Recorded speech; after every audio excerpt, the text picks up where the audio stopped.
Gary Gerlacher, and we were hanging out and we're going to talk a little bit about his business. He's got a background in the medical field, and now he does some investing in some small startups. Gary, you want to go ahead and say hi to everyone? Yeah, hi, nice to meet you. I'm Gary Gerlacher. I'm a pediatric emergency physician who has transitioned from clinical care into the business side of medicine. Awesome. Well, we're happy to have you. So walk us a little bit through your career. How did that all start? How did you get into business in the medical field? You do have a background in medicine, so tell us a little bit more about how that all came together. Gotcha. So I trained as a pediatric emergency physician and initially had a job here in Dallas working in an emergency room as a pediatric emergency physician. Basically got frustrated with the inefficiencies, inadequacies, lots of problems with the ER, a lot of problems with access to care. They do high acuity care really well, but they do low acuity care really poorly. And so along with a friend, I left in 2003 to open up our first pediatric urgent care clinic. And at the time, it was one of the first in the country. Now there's about 500 pediatric urgent care clinics, but we were one of the first in the country. And since that time, I've really kind of focused more on delivery of medical care to children and more on the business side than the clinical side. Okay, awesome. I love that. So what made you have that initial interest in medicine? Like what gave you that fire for getting into medical? Yeah, I mean, I guess just from an early age, it was always that idea, hey, I'm going to go into medicine, I'm going to help kids. I didn't know it was going to be pediatrics till I got to medical school. Okay. Once you go into medical school, you kind of rotate through all the different things and you find out things you like, things you hate. I would have guessed I would have been a surgeon, but once I kind of got in and saw it, I really wasn't that enamored with surgery, so I switched over to pediatrics. And then ER was kind of normal with, high acuity, kind of a chaotic workflow that's good for me. Yeah, that's awesome. Well, I don't really like chaos, but to each their own. There's people that need to like it though, right? Yes. To keep things organized. That's awesome. So walk us through, like slow it down a little bit and walk us through how you became a partner with your friend, what that looked like when you guys bought that practice, and kind of how did that all come together? How did you guys come up to do that together? Like what did that look like? So in retrospect, we made about 1,000 mistakes. Hey, we had a great idea, but we weren't prepared at all. We didn't do a lot of background research, and we just kind of jumped in. We said, hey, we want to deliver care, low acuity care at a lower price point, better service, more efficiency for the families, easier to access. And so, we built out an urgent care clinic that was opening evenings and weekends, 1/10 the price of an ER visit, but the same quality of visits. And, we really just kind of had duct tape holding everything together. But the big thing I think is that we were very open to learning from our mistakes because we had a lot along the way. Yeah. And, over time it evolved. If you listen to your customers, you listen to your staff, over time you make the right changes, and it evolved into a very efficient, successful business. That's awesome. What tips do you have for people that are looking to purchase a business and organize it? Like what really helped you guys? If I was doing it now, number one, I would find a mentor. Okay. I think it's like anything else. Doing it the first time, you're just going to make a lot of mistakes. When you find a mentor, they've already made the mistakes, and you can get that experience for free without the cost of making those mistakes. Right. And then do your research. When people buy a business, the classic one is always the restaurant that went out of business, and someone says, oh, I'm going to take it, it used to be a Chinese food place, I'm going to make it a Mexican food place. Why did it fail? Was it the traffic patterns? Was it the competition nearby? What was it? But don't make the same mistake that the other people make that are getting out of that business. Yeah. It's tough out there right now. There's just a lot of supply chain issues that are going on in the world. Financing is a nightmare right now, but the more prepared you are, the more you're willing to listen to people who have been there and done that, the more likely you are to succeed. Yeah, that's a great tip. I like that. And so, what kept you guys organized when you were you know, doing all of this? What tips do you have for people just to stay on track? I mean, I think you always have to be focused on what is our goal. And for us, it's very simple. We want to deliver high quality care, we want to be efficient, we want to be affordable.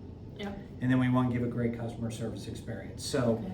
every decision you make, does it get you closer to those goals or further from those goals? And you just keep making the right decisions and keep moving towards the goals. And eventually you'll get there. You just got to be open to change. Yeah, that's awesome. And what, I know people probably want to hear this too. Every business has its setbacks and there's things that have to be overcome. What obstacles did you guys face in this, I guess, what would you call it? I blanked on the word, sorry guys. Acquisition. What challenges did you guys face and how did you overcome them? Yeah, I mean, the big problem with medicine is how to get paid. Okay. Because it's not a direct consumer, it's a direct to the insurance companies. True. And they control the pricing. So I can provide better service, but I can't charge more for that service because United or Blue Cross or Cigna controls the pricing.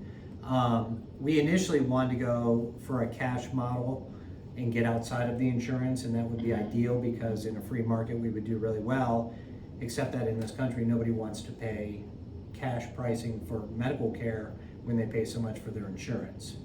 And so we kind of had to revamp the entire business model and go onto an insurance model. But then now we're at the mercy of the large insurance companies for how much they're going to pay and reimburse us. Okay. So. Yeah, that makes sense.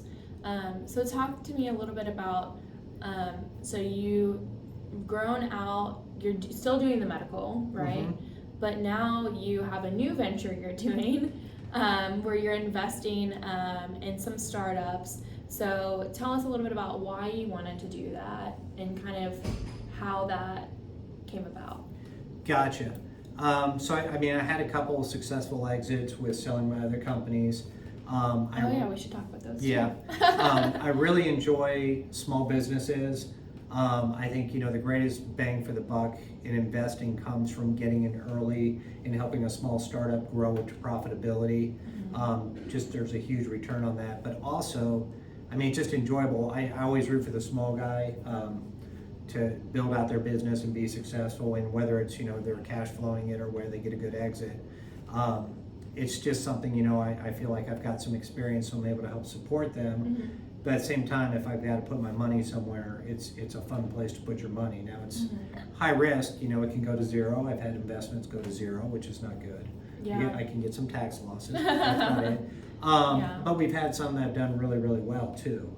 And now, the most interesting one, the one I met you at, working with the high school entrepreneurs. Yes. And, it's a group of 16-year-old girls who came up with a really good idea, and just as part of their class, and I was just kind of mentoring and helping them get their idea up to, a viable business model.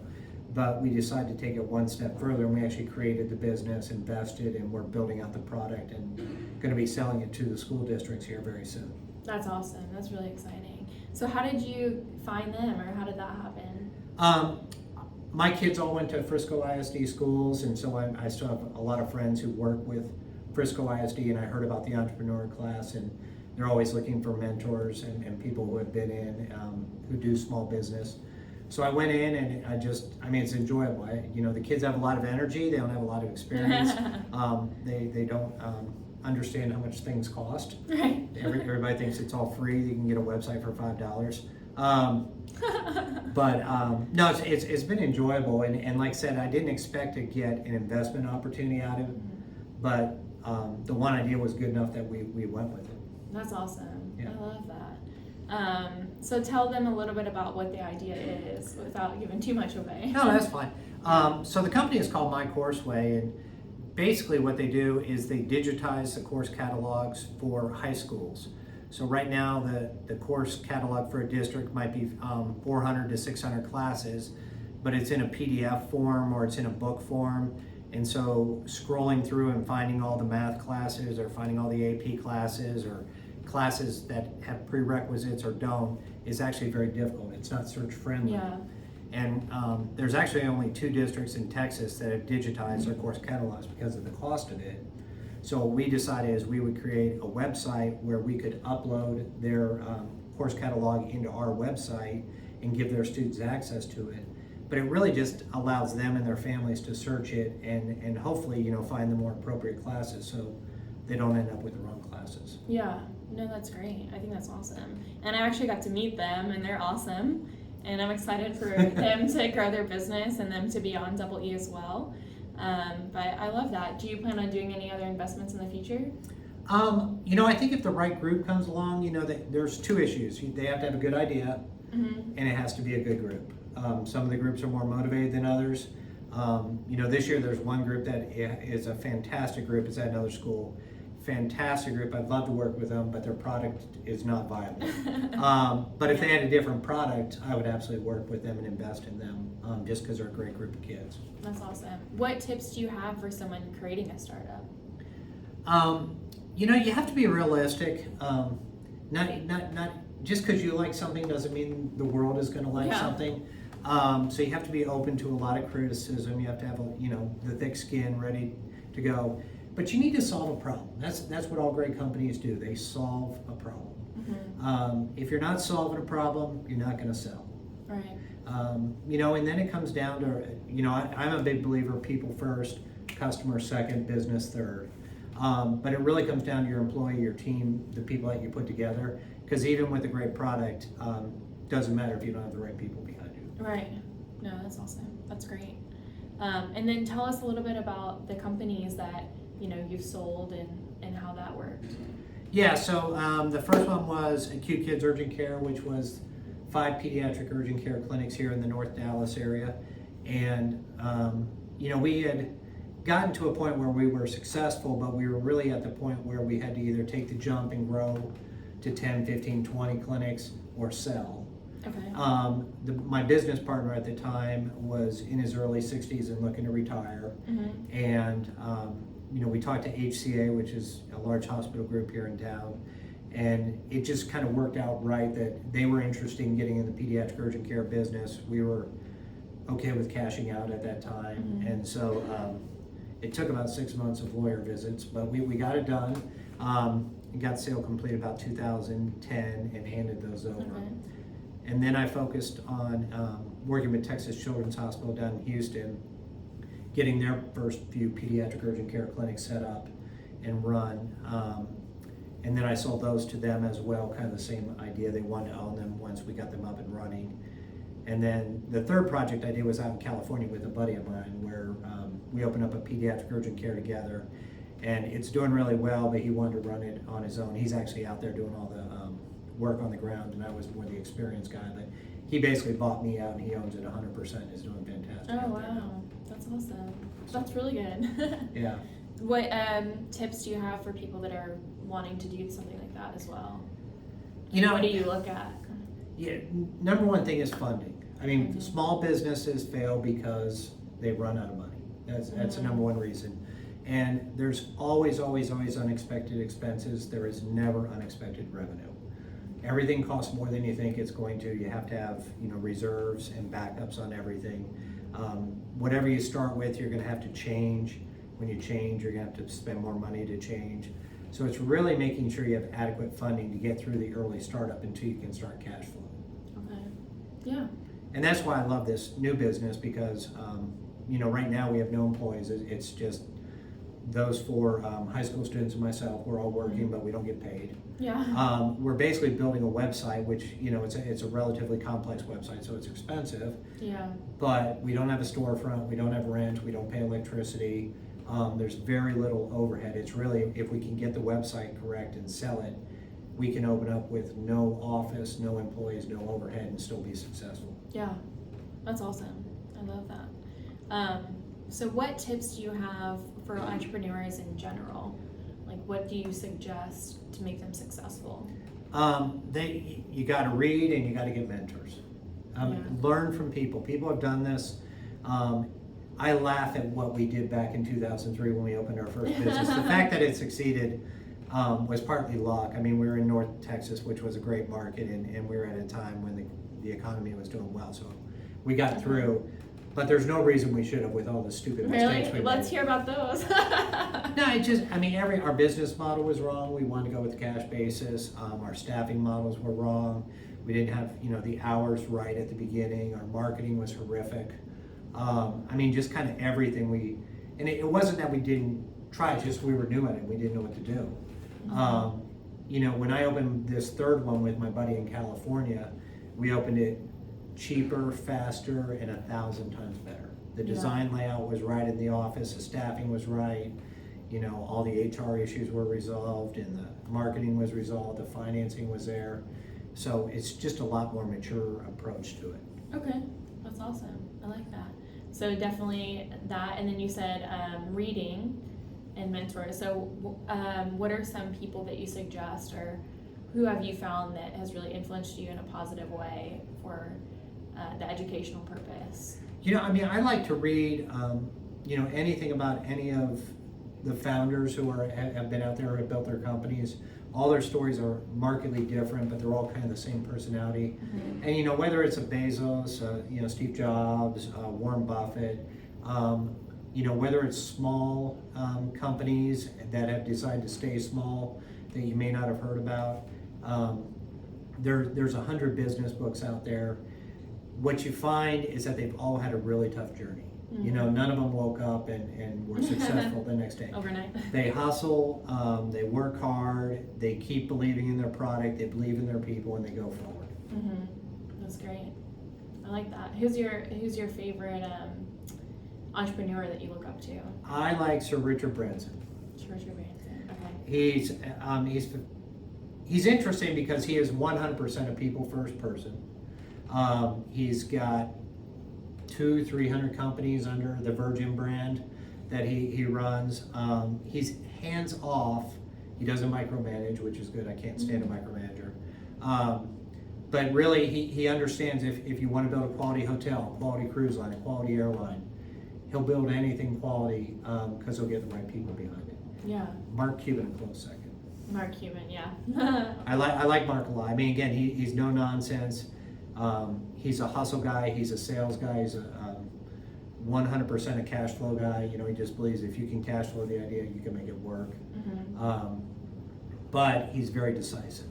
Yeah. That's the most distinctive thing about him is he doesn't waste time on people who can't make a decision. Make your decision, move forward. Mm-hmm. So. That's great. And then what about for mentorship? Like, how do you suggest people find mentors? It's not easy. Certainly, you can look on LinkedIn or whatever. Everyone's a serial entrepreneur on LinkedIn, though. Yeah. No, I think within your industry, you find people who have been successful. If it's restaurant business, you look for successful restaurants and you go hustle and track that person down and find out, is there someone I can talk to, someone I can work with? Most people who have been successful in business are happy to kind of share it, with the next generation. Mm-hmm. So I think it's really a matter of hustle and looking for it. I mean, mm-hmm. Don't be afraid to knock on doors and ask. I've had people call me out of the blue and say, hey, I'm trying to open a pediatric urgent care clinic. Can you help me? And I do it all the time. Wow. That's awesome. Because it's easy for me. I mean, it takes 5 seconds of my time because they're like, how many exam rooms do I need? I know the answer. Mm-hmm. Now, if they want to build a restaurant, I don't know a lot of answers. Yeah. That's awesome. So if somebody did want to open up a clinic, what are some things that they need to have organized? I mean, the location, you need to understand, what size office you're going to have, how many exam rooms you're going to have. But then, you've got all the costs behind the scenes. You've got the EMR costs. You've got all the insurance costs. Cybersecurity has become a huge one now. It wasn't a big one back in the day, but it's huge now. And then, what's your marketing, advertising approach going to be, what your brand's going to be, what your identity is going to be, and then how are you going to compete? I mean, what's different about you that someone is going to drive by your competitor to come to you? Right. That's good. You need to have that selling point there. Yeah. So if you're just the next guy, they're going to go to the closest one. Yeah. So what makes yours stand apart? Number one, it's pediatric. Okay. So the adult urgent cares will see kids, but they generally don't like to see kids. They like to focus on adults. Mm-hmm. But it is a different type of person that works with kids. Our staff generally love kids, so, whether it's the receptionist, the nurse, the doctor, or the x-ray tech, whoever, it's going to be kid friendly. If the kid is scared, we're going to, help them relax and make them laugh and calm them down. Moms get very nervous. We can help them calm down, answer their questions. And so if everybody can treat strep throat, that's not the hard part. We swab your throat, we can see a blue line, we give you amoxicillin. That's easy. Mm-hmm. How do we do it? Mm-hmm. How do we do it without making you cry, without making you scared, making your kid laugh, making your kid in a comfortable environment for the kid? That's what makes it special, and why they'll drive by 3 adult urgent cares to get to a pediatric urgent care. Oh, okay. And honestly, the difference in our industry right now is customer service. Because again, assuming that everybody's going to get the diagnosis and treatment right, which 99.9% doctors are going to do, there are some bad ones, but the majority are going to get the diagnosis and treatment right. How did they do it? How quickly did they see you? How friendly were they? How good were they at answering your questions and making you feel comfortable? Yeah, that's those the are difference. key. Okay, that's awesome. And what should people look for when they're looking for an urgent care? First of all, I think how long they've been in business. Do they have more than one office? The bigger, more established ones have clearly been doing something right for a while to be around. Certainly some of the ones that are hospital affiliated, my company right now has a hospital affiliation here in town. That gives you some credibility because there's some oversight and some quality control from the hospital. So that's always a good thing. And then look at the reviews online, and everyone's got the crazy person who's going to give us a bad review. But in general, if you've got 1,000 reviews and you've got 4.8 out of 5 stars, you're doing something right. Yeah, that's awesome. Okay, cool. So what, you went through a little bit of obstacles that you guys went through. What do you think was the most challenging thing that you had to overcome while building your business? Well, with our first business, the big one, our second location was a horrible location. We got talked into by a group that it was going to be a pediatric specialty building, and we got in there, but then they didn't really rent out the rest of the building, so we were kind of left by ourselves in a non-ideal location. Mm-hmm. And our ideal location is in a high-end retail center. Mm-hmm. Think like where a Starbucks would be. Yeah. If you're old, think where a Blockbuster used to be. We used to love Blockbuster locations when they went out of business, but that was like basically $1 million mistake for us because we spent a lot of money. We got in there, we were losing money monthly, and eventually we had to relocate that to a new one and pay for a new one. So it really killed our cash flow, obviously that early in our growth, that our second one was wrong. But we never made a mistake again. Yeah, that's good. You learn from your mistakes. Expensive, that's a positive thing. Yeah. Did you go through any other big obstacles that you'd like to share you think would help people? I think the other biggest obstacles are, with our industry, it comes down to staffing. Our business is a service industry, so our staff we don't have a thing. We're not giving you food. We're not giving you clothing. We're giving you service. Mm-hmm. Maintaining staff through different problems. We had, it's not nearly as bad as the COVID thing, but we had the swine flu outbreak back in, 2008-9, and right then when your volume doubles and triples overnight, puts tremendous stress on your staff, and they're worried about their families, and then they all get sick because we have 100 swine flu kids coming in a day to the clinics. Trying to manage your way through that with a very small number of resources as a small business, it's a struggle. But if you built up a lot of kind of good faith with your employees, you've treated them well, and they're willing to go the extra mile for you while you're doing this, you can get through stuff like that. But there are trying times. Yeah. Oh my gosh, I bet. What kept you motivated? I think we're easy because we have a great mission. We make kids, we help kids get better. Mm-hmm. Number one, we're needed 365 days a year. There's always a need. There's always a sick kid out there, an injured kid out there, and a worried mom, worried dad. So, it's just nice that 99% of the time the parents are smiling, the kids are smiling, people are happy leaving, you know, when they were very concerned and crying and miserable coming in the door, that they're much better going out the door. So. Yeah, that's awesome. It's rewarding. Yes. Yeah, that's awesome. I love that. Is there anything else that you'd like us to cover? No, like I said, I think if you got a dream, you go for it. But go for it smart. Yeah. You know, the more prepared you are, the more likely you are to succeed. In general, slow and steady wins the race. Fast and aggressive will, you know, put you out of business fast and aggressively. But, you know, think about it. Be open to people telling you it's a horrible idea. We had plenty of people tell us we were dumb because we were one of the first people to do pediatric urgent care, and we weren't seeing adults. Why would you not see 80% of the population? Right. And it's like, well, you know, there is that. I mean, we cut off a huge part of the market, but at the same time, we treat one part of the market really, really well, and we're the best in the world at what we do in that little market. So, niche, if you want to be the best in the world at something, you really need to find a niche. Yeah, I agree. Yeah. Completely. Maybe you can be the best in the world in a big thing, but usually if you want to be the best in the world, do it in a niche market. In a niche market. That's great advice. I like that. And what any exciting things happening for your business in 2023?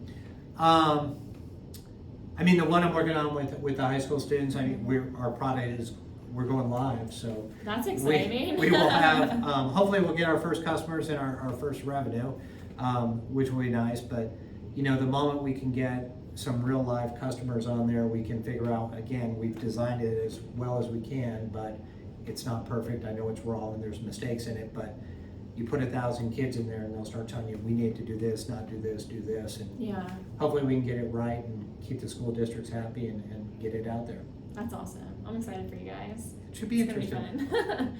That's awesome. Well, thank you so much for being a guest today, Gary. No problem. We learned a lot from you. I enjoyed it. Thank you. Absolutely. You guys stay tuned for the next episode of Double E Elevating Entrepreneurs.